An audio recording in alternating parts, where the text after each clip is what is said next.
안녕하세요. 오늘 함께 하나님 말씀 앞에 서게 되어서 참 기쁩니다. 오늘 우리가 함께 나눌 스바냐 말씀은 사실 조금 무겁게 느껴질 수 있는 내용입니다. 하지만 그 속에서 우리를 향한 하나님의 마음을 발견하며 우리의 삶을 돌아보는 귀한 시간이 되길 소망합니다. 함께 스바냐 1장 7절에서 9절 말씀 봉독하시겠습니다. 주 여호와 앞에서 잠잠할지어다. 이는 여호와의 날이 가까웠으므로 여호와께서 희생을 준비하고 그가 청할 자들을 구별하셨음이니라. 여호와의 희생의 날에 내가 방백들과 왕자들과 이방인의 옷을 입은 자들을 벌할 것이며 그날에 문턱을 뛰어넘어서 포악과 거짓을 자기 주인의 집에 채운 자들을 내가 벌하리라. 아멘. 오늘 우리가 살펴볼 스바냐서는 유다의 요시야 왕 통치 시대에 기록되었습니다.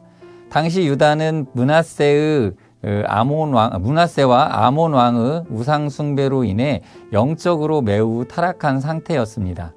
스바냐 선지자는 바로 이러한 혼란과 죄악의 시대에 하나님의 심판이 임할 것을 선포하며 백성들에게 회개를 촉구하고 있습니다.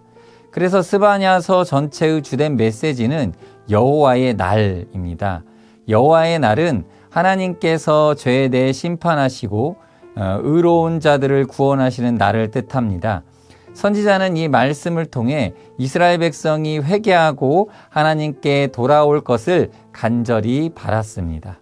특별히 오늘 본문 7절 말씀은 우리에게 주 여호와 앞에서 잠잠할지어다 라고 강력하게 말씀하고 있습니다. 여기서 잠잠하라는 것은 단순히 말을 멈추고 조용히 하라는 뜻이 아닙니다. 우리의 마음과 삶의 모든 소란스러움을 멈추고 오직 하나님께 집중하라는 의미입니다. 왜냐하면 하나님의 심판의 날이 다가오고 있기 때문입니다. 이어 8절과 9절은 심판의 대상에 대해 구체적으로 언급하고 있습니다.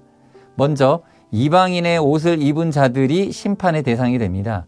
이방인의 옷을 입은 자들이란 외적으로는 하나님의 백성인 것처럼 보이지만 내면적으로는 이방 문화와 우상 숭배에 물든 이들을 가리키는 것입니다.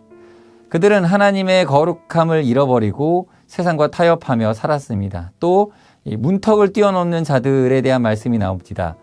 고대 이방 신전에서는 신전의 문턱을 밟는 것을 죄라고 여겼는데 일부 이스라엘 백성들은 이방 신의 방식을 따라하며 미신적인 행위를 하며 우상숭배적 태도를 배운 것입니다. 이 두 구절을 통해 우리는 중요한 교훈을 얻습니다. 바로 하나님 앞에서 우리의 위선이 결국 다 드러나게 된다는 사실입니다.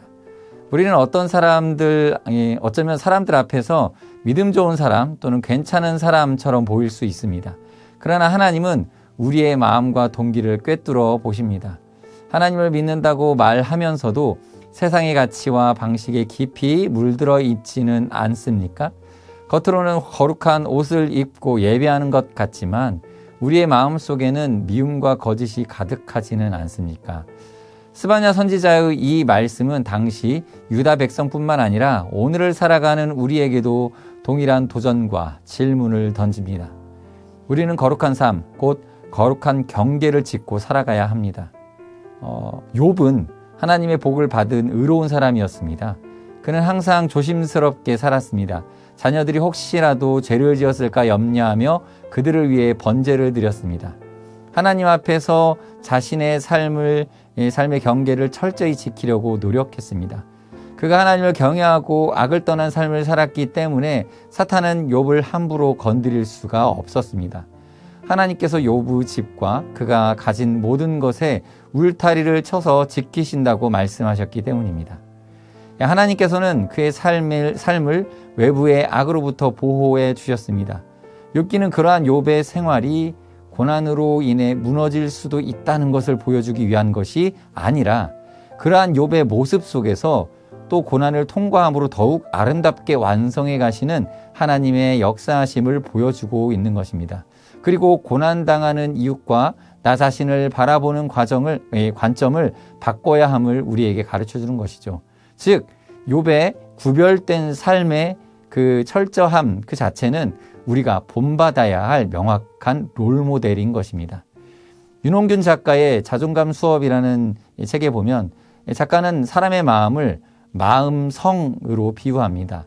우리의 마음은 견고한 성과 같아서 좋은 생각과 감정은 성 안으로 들이고 나쁜 감정과 생각들은 성 밖으로 내보내야 한다고 말하고 있습니다. 하지만 많은 사람들이 마음이라는 성의 성문을 활짝 열어두고 분노, 불안, 질투 같은 부정적인 감정들이 마음속으로 무분별하게 들어오도록 방치하고 있습니다. 그래서 결국 마음의 성이 무너지게 되는 것이죠. 우리의 적은 밖에 있는 것이 아니라 내부에 침투해 들어와서 활동을 하고 있습니다. 밖에서의 활동은 큰 문제가 되지 않습니다. 문제는 내부로 들어온 것이 문제인 것입니다. 그래서 우리는 마음의 성벽을 견고히 함으로써 부정적인 감정으로부터 우리 내면을 보호해야 합니다. 이것이 바로 우리가 거룩한 삶을 살아가야 하는 이유입니다. 스바냐 선지자는 우리에게 이 영적인 문턱을 넘지 말라고 강력하게 경고하고 있습니다. 세상의 폭력과 거짓을 담고 있는 문턱을 넘어 우리 마음의 집에 채우지 말라는 것입니다. 하나님을 믿는다고 하면서도 세상의 가치관과 방식에 쉽게 물들어가는 우리의 모습을 돌아봐야겠습니다. 욥처럼 스스로 거룩한 경계를 지키려고 노력할 때 하나님께서 우리의 삶을 보호해 주시고 더 견고하게 세워주실 것입니다. 우리 모두가 영적인 문턱을 굳건히 지키는 믿음의 사람이 되기를 소망합니다. 이 시간 함께 기도하겠습니다. 사랑의 하나님, 오늘 스바냐 말씀을 통해 우리의 마음과 삶을 돌보게 하시니 감사합니다. 세상의 소란스러움 속에서 주님 앞에서 잠잠하게 하시고 우리의 영적인 경계를 굳건히 지킬 수 있는 힘을 주옵소서. 세상의 가치관과 타협하지 않고 오직 주님만을 기쁘시게 하는 삶을 살게 하옵소서. 우리를 거룩하게 구별해 주시고 보호하시는 예수 그리스도의 이름으로 기도드립니다. 아멘. 시간 함께 기도하실 제목은 세상의 가치관과 거짓에 벗어나 말씀의 기준으로 생각하고 판단하게 하옵소서 하고 기도하시고요. 또 매일의 삶 속에서 하나님의 거룩한 백성으로 구별된 삶을 살아가게 하소서 하고 기도하며 오늘 하루를 시작하도록 하겠습니다. 함께 기도합니다.